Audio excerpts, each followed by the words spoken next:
Salut G, toujours dans notre besogne de déblayer le PS, on va voir aujourd'hui le mensonge que véhiculent les couples de mariés. Ok, maintenant il y a des influenceurs qui disent à cette jeunesse-là, oui, mariez-vous, nous l'avons réussi. Nous avons vécu pendant 20 ans, 25 ans, 30 ans, ainsi de suite.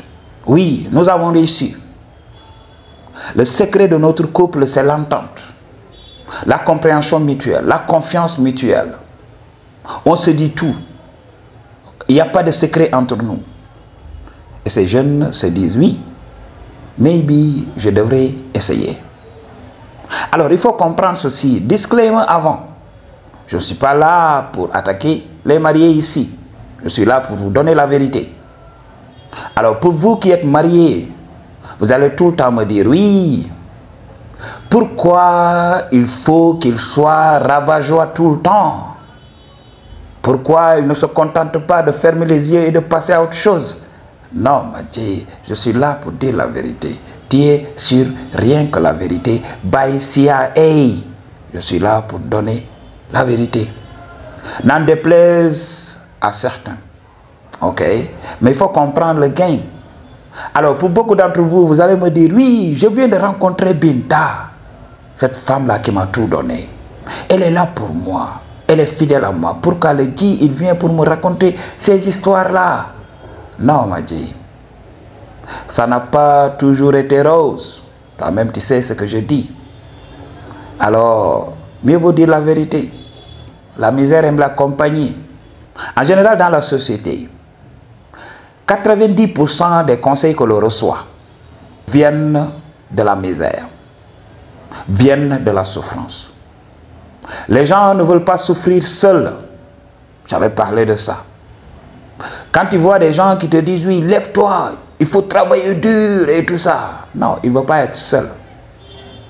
Il ne veut pas être le plouc qui se lève chaque matin et se tue au boulot. Il veut tout simplement de la compagnie. Pour que ces gens le comprennent, là, il pourra expliquer ses expériences. Il se sentira moins seul. Ok, Mathieu? Donc, je dis très bien, 90% des conseils de la société sont basés sur la misère des gens. Les gens vont vouloir partager leur misère.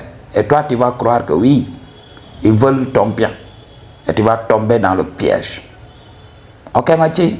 Alors, pour beaucoup qui sont mariés, je donne le game pour tout le monde. Ok? Si tu es marié, utilise ce que je te dis. Utilise ton cerveau. Utilise tes méninges. Parce que sinon, tu vas y perdre des plumes. Alors, je l'avais dit à beaucoup de gens, si tu veux te marier, marie une femme qui t'aime. Ne cherche pas une femme que toi tu aimes. Parce que qu'est-ce qui va se passer? Tu seras la seule personne à vouloir que la relation marche. Elle ne te donnera que du shit. Mais c'est la chose à comprendre. Ok, Mathieu? Alors, ces gens-là ne vont pas te révéler la vérité. Ils ne vont pas te dire que oui. Nous, en ce moment-là, on se voit comme frères et sœurs. Nous sommes là tout simplement pour laisser passer le temps. Ok? Nous avons dépassé ces jérémiades-là de vouloir partir et tout ça. Ok? Nous sommes matures maintenant. On va essayer de faire table rase de tout ce que nous voulons pour nous consacrer aujourd'hui à la fondation d'une famille. Mais il faut savoir que l'amour n'y est pas. Il faut savoir que l'excitation dans le shadow, cette chose qu'on fait lorsque les enfants sont couchés, n'est pas là. Oui, on entre dans le shadow, mais on sait que oui. Ça plaît à une seule partie. Ok? Il y a un de nous que ça plaît. Ok? Pour l'autre, quand même, il se force ou elle se force. On essaye de faire genre. C'est la chose à comprendre. Beaucoup de gens vont me dire, oui, les mariages en Afrique, ça marche. Oui, regarde, nos parents et tout ça. Oui, mon papa et ma maman ont été dans le mariage pendant 30 ans. Alors, tout le temps, tu les entends vouloir se crêper les chignons. Alors, lorsque vous êtes encore petit, si vous êtes enfant et tout ça, qu'est-ce qui se passe ici en Afrique? Les parents s'engueulent à longueur de journée. Parce qu'ils savent que oui, tu n'as pas cette capacité-là de leur dire, hey, arrêtez tout ce que vous faites. Ok? Pendant ce moment-là, tu es petit. Je me rappelle un de mes amis. Tout le temps, ses parents se crêpaient les chignons. Et là, le petit, un jour, il a osé dire à son papa, oui, arrête le mal que tu es en train d'infliger à ma maman. Il s'est fait rouer de coups. Ok, son papa l'avait bien chicoté. Alors, pour que vous compreniez le game. Alors, quand les enfants grandissent, à un moment, les parents savent que oui, je ne peux plus abuser de mon partenaire ou de ma partenaire. Parce que les enfants ont grandi. Ok? Ils peuvent me dire, hey, on ne tolère pas ça. Ne fais pas ça à ma mère, ne fais pas ça à mon père. Les enfants ont grandi maintenant. Ils peuvent se lever et me tenir tête. C'est en ce moment que les parents se calment. Ok, Mathieu? Mais quand les enfants sortent de la maison, c'est tout simplement n'importe quoi. Vous n'avez jamais vu ces couples de mariés là? Des fois, quand la femme voit son mec et tout ça, elle est tellement dégoûtée, elle veut tout simplement effacer son mec. Ok? On ne vous raconte jamais ces histoires-là. On avait dans notre village un vieux. Il devait avoir dans les 85 ou 87 ans comme ça. À chaque fois, oui, on devait le séparer. Lui, tout le temps pour marcher, c'était des problèmes. Mais il a cette force-là pour essayer de battre sa femme. Ah oui. Tout le temps, il essaie de battre sa femme. Ok? Quand on regarde ces couples-là, il y a de ces couples-là qui se battent tout le temps. Il y a un vieux couple qu'on avait l'habitude aussi de séparer. Tout le temps, c'était des problèmes.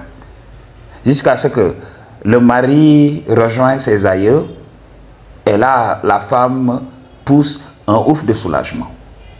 Tout le temps, c'était du crêpage de chignons. Ok? Tout le temps, on nous appelait. Et après, ce sont ces mêmes gens qui vont venir nous raconter des salades. Mathieu, je vous avais dit ça. Rien n'est éternel dans ce monde. Ok?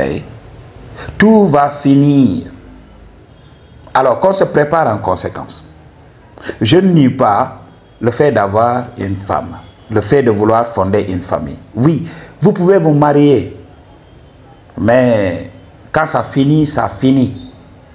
Quand ça arrive à terme et tout ça, il faut comprendre. Il faut arrêter de détruire l'avenir de vos enfants. Expliquez à vos enfants la réalité du mariage. Oui, c'est pas facile. Ah oui, tu vas te brûler les ailes. Oui, tu veux des enfants. Maintenant, c'est à toi d'encaisser. Parce que ça ne sera pas facile. Mais ils vont mentir à beaucoup de jeunes. Ils vont entrer dans cette institution après souffrir. J'avais dit à beaucoup de guises, je vais même revenir et faire une vidéo sur ça. Se marier très tôt là, c'est une connerie. Se marier très tôt là, c'est juste du n'importe quoi. Parce que ça va finir bientôt. Lorsque vous allez entrer en maturité, normal, c'est là-bas que les choses devraient être bien pour vous. Mais c'est durant ce moment que vous allez vouloir vous séparer. Parfois émotionnellement. Je vais même parler de la séparation de corps. Ok? Quand tu te maries très tôt, l'amour va finir très tôt. C'est pour cela, dans beaucoup de pays ici en Afrique, ces gens-là qui disent aux gens, oui, mariez-vous tôt, mariez-vous tôt. Ce sont ces gens-là qui quittent leur femme pour prendre une seconde femme. Des fois, ces gens-là n'ont pas le courage de dire à la femme, pas, non. Comme les enfants ont grandi, alors, ce mec aura peur de dire à sa femme, quitte. Il va aller marier une seconde femme pour rester dans la légalité. En disant aux gens, oui, ma religion me permet d'avoir jusqu'à 4 femmes. Oui, il n'y a pas de problème, tout le monde accepte. Alors, qu'est-ce qu'il fait? Il ne satisfait plus sa femme dans le shadow et maintenant, c'est la seconde femme. Ok? Il quitte le domicile. Il abandonne les autres enfants. Il peut venir de temps en temps. Ok? Mais il oublie la première femme. C'est comme ça que ça se passe. C'est pour cela se marier très tôt. C'est juste une ânerie. Ok? Il faut attendre jusqu'à la maturité. Et là, tu te maries. Là, tu es sûr de durer avec cette femme-là. Si vous vous entendez très bien, dès les premiers moments-là, c'est sûr que vous allez durer ensemble et vieillir ensemble, sans problème. Mais lorsque tu maries cette femme à 14 ans, avant d'arriver dans la cinquantaine et tout ça, oui, ça sera du crépage de chignon. Ça aura trop duré. Plus vous durez ensemble, plus vous allez vous faire du mal. Il faut le comprendre. C'est le game que je vous donne. Ok? Vous êtes là pour la vérité. Asseyez-vous et écoutez ce que je vous dis. Il y avait un gars, j'avais l'habitude de donner ce conseil aux jeunes là. C'est pas facile.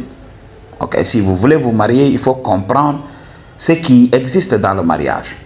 Il y avait des gens qui me disaient, oui, parce que tu n'es pas marié. J'ai dit, mais non, fuck you. Vous ne comprenez même pas. Ok, Madji? Moi, je dirais avec des go. Il n'y a pas quelque chose que tu as vécu dans le mariage que je n'ai pas vécu. Il y avait des go qui étaient chez moi. Ok?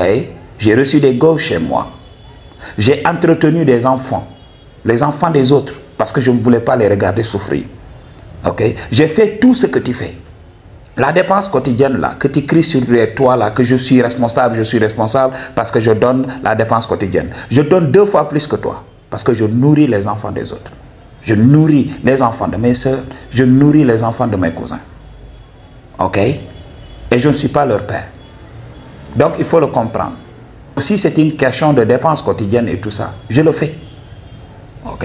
Donc il faut comprendre le game.